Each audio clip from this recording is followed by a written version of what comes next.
बोले श्यावर रामचंद्र भगवान की जय।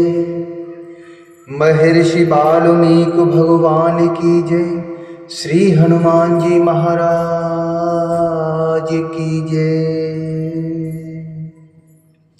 श्रीमद् वाल्मीकि रामायण के अयोध्या कांड के 115वें सर्ग में आज हम प्रवेश करेंगे, जिसमें वर्णन है भरत का नंदीग्राम में जाकर श्री राम की चरण पादुकाओं को राज्य पर अभिषिक्त करके उन्हें निवेदन पूर्वक राज्य का सत्कार करना। भरत का नंदीग्राम में जाकर श्री राम की चरण पादुकाओं को राज्य पर अभिषिक्त करके उन्हें निवेदन पूर्वक राज्य का सत्कार करना। तदंतर सब माताओं को अयोध्या में रखकर दृढ़ प्रतिज्ञ भरत ने शोक से संतप्त होकर गुरुजनों से इस प्रकार कहा। नंदीग्रामं गमिष्यामि, नंदीग्रामं गमिष्यामि, शर्वाणामन्त्रेऽत्र वः तत्र दुःखमिदं सर्वं सैसे राघवं विना, सैसे राघवं विना।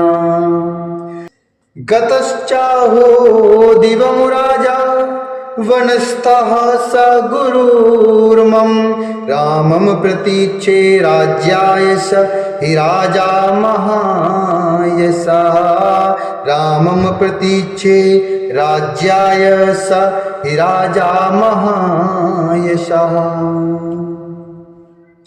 भरत जी ने गुरुजनों से इस प्रकार कहा, अब मैं नंदीग्राम को जाऊंगा। नंदीग्रामं गमिष्यामि सर्वनामंत्रेऽत्र वः। अब मैं नंदीग्राम को जाऊंगा, इसके लिए आप सब लोगों की आज्ञा चाहता हूं। वहां श्री राम के बिना प्राप्त होने वाले सारे दुख को सहन करूंगा। अहो महाराज, पूज्य पिताजी तो स्वर्ग को सिधारे और वे मेरे गुरु अर्थात पूजनीय भ्राता श्री रामचंद्र जी वन में विराज रही हैं। मैं इस राज्य के लिए वहां श्री राम की प्रतीक्षा करता रहूंगा, क्योंकि वे महायशस्वी श्री राम ही हमारे राजा हैं। महात्मा भरत का यह शुभ वचन, सुंदर वचन को सुनकर सारे मंत्री और पुरोहित वशिष्ठ जी बोले, हे भरत, शुभ्र संशलाघनीयं च, शुभ्र संशलाघनीयं च, युदोक्तं भरत त्वया वचनं भ्रातृवात्सल्यादनुरूपं, तवेव तत्, तवेव तत्। महात्मा भरत का यह शुभ वचन सुनकर के सब मंत्री और पुरोहित वशिष्ठ जी बोले, हे भरत, भ्रातृभक्ति से प्रेरित होकर तुमने जो यह बात कही है वह बहुत ही प्रशंसनीय है। वास्तव में वह तुम्हारे ही योग्य है।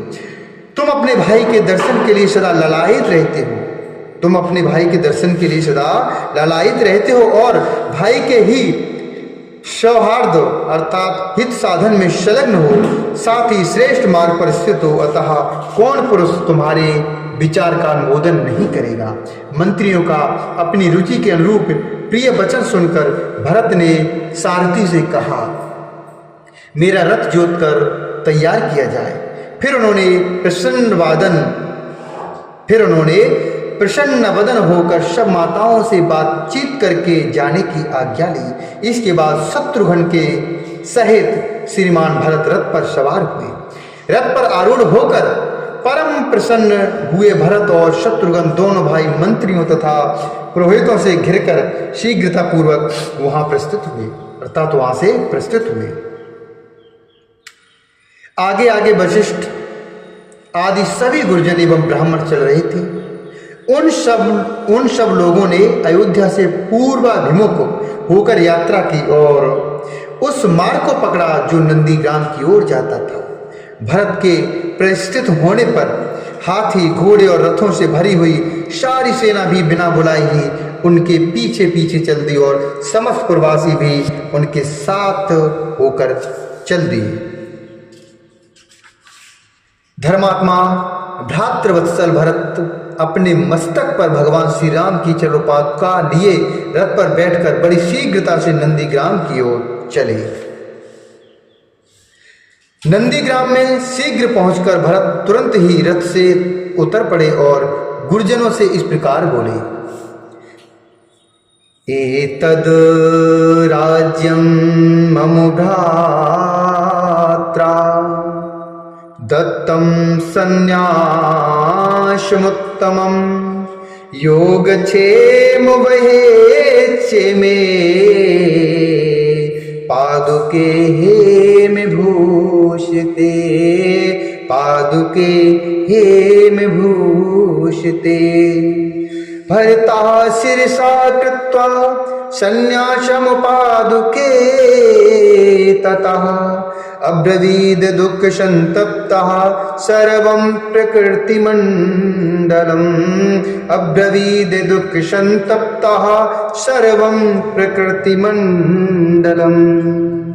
नंदीग्राम में शीघ्र पहुंचकर भरत तुरंत ही रथ से उतर पड़े और गुरुजनों से इस प्रकार बोले, मेरे भाई ने यह उत्तम राज्य मुझे धरोहर के रूप में दिया है। उनकी ये स्वर्ण विभूषित चरणोपादुका ही सबके योगक्षेम का निर्वाह करने वाली हैं। तत्पश्चात भरत ने मस्तक झुकाकर उन चरणोपादुकाओं के प्रति उस धरोहर रूप राज को समर्पित करके दुख से संतप्त होकर समस्त प्रकृति मंडल अर्थात मंत्री, सेनापति और प्रजा आदि से कहा, आप सब लोग इन चरणोपादुकाओं के ऊपर छत्र धारण करें। मैं इन्हें आर्य श्री रामचंद्र जी के साक्षात चरण मानता हूँ। मेरे गुरु की इन चरणोपादुकाओं से ही इस राज्य में धर्म की स्थापना होगी। मेरे भाई ने प्रेम के कारण ही यह धरोहर मुझे सौंपी है, तो मेरा यह कर्तव्य बनता है कि मैं भी उसे ठीक तरीके से रखूं।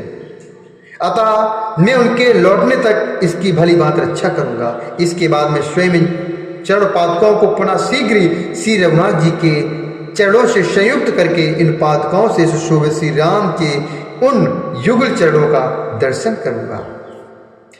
श्री रघुनाथ जी के आने पर उनसे मिलते ही मैं अपने उन गुरुदेव को यह राज समर्पित करूंगा अर्थात उनको सौंप दूंगा और सौंपने के बाद उनकी आज्ञा के अधीन होकर उन्हीं की सेवा में लग जाऊंगा। राज का यह भार उन पर डालकर मैं हल्का हो जाऊंगा अर्थात राज का यह उनके ऊपर राज का जो यह भार है उनके ऊपर डालने के बाद मैं बहुत ही हल्का महसूस करूंगा और हल्का हो जाऊंगा। मेरे पास धरोहर रूप में रखे हुए इस राज्य को, अयोध्या को तथा इन श्रेष्ठ पादुकाओं को श्री रघुनाथ जी की सेवा में समर्पित करके मैं सब प्रकार के पाप ताप से मुक्त हो जाऊंगा। ककुस्थ कुलभूषण श्री राम का अयोध्या के राज्य पर अभिषेक हो जाने पर जब सब लोग हर्ष और आनंद में निमग्न हो जाएंगे तब मुझे राज्य पाने की अपेक्षा चौगुनी प्रसन्नता और चौगुने यश की प्राप्ति होगी। इस प्रकार दीन भाव से विलाप करते हुए दुखमग्न महर्षि भरत मंत्रियों के साथ नंदीग्राम में रहकर राज्य का शासन करने लगे। सेना सहित प्रभावशाली धीर वीर भरत ने उस समय वल्कल और जटा धारण करके मुनि वेशधारी होकर के नंदीग्राम में निवास किया।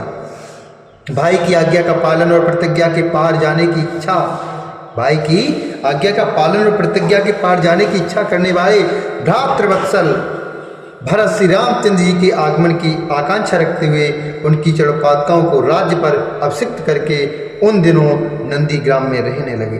भरत जी राज्य शासन का समस्त कार्य भगवान श्री राम की चरणोपादुकाओं को निवेदन करके करते थे तथा स्वयं ही उनके ऊपर छत्र लगाते और चमड़ डुलाते थे। श्रीमान भरत बड़े भाई की उन पादुकाओं को राज्य पर अभिषिक्त करके सदा उनके अधीन रहकर उन दिनों राज्य का सब कार्य मंत्री आदि से कराते थे। उस समय जो कोई भी कार्य उपस्थित होता, जो भी बहुमूल्य भेंट आती, वह सब पहले उन पादुकाओं को निवेदन करके पीछे भरत जी उसका यथावत प्रबंध करते थे।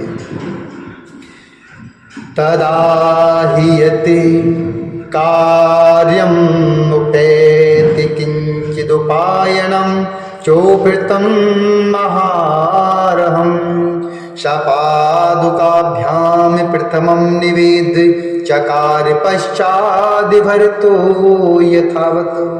इत्यार्षे श्रीमद् रामायणे वाल्मीकि आदि काव्ये अयोध्याकांडे पंचदशाधिकशततमः सर्गः। इस प्रकार श्री वाल्मीकि निमृतार्ष रामायण काव्य के अयोध्याकांड में 115वां सर्ग पूरा हुआ। बोल श्यावर रामचंद्र भगवान की जय, श्री हरि नारायण भगवान की जय।